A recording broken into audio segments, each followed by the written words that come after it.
तर माहितीच आहे आयुष्यात साफसफाई खूप महत्त्वाची असते. अलीकडे पलीकडे कचरा नसावा.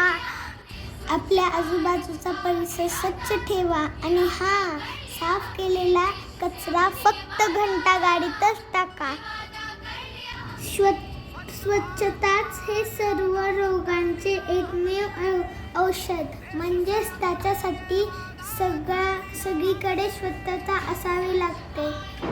आपलं तर पहिल्यांदा घर स्वच्छ, परत परिसर, परत गाव, परत राज्य आणि परत तर संपूर्ण भारत स्वच्छ राहील.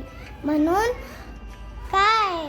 सगळीकडे स्वच्छता ठेवायची. कोणीच कचरा बाहेर टाकायचा नाही. स्वच्छ भारत, निरोगी भारत, आनंदी भारत. मी ओजसला स्वच्छतेचे महत्त्व समजवत आहे आणि तुम्ही पण आमच्यासोबत या स्वच्छता अभियानात सहभागी व्हा. Bye bye.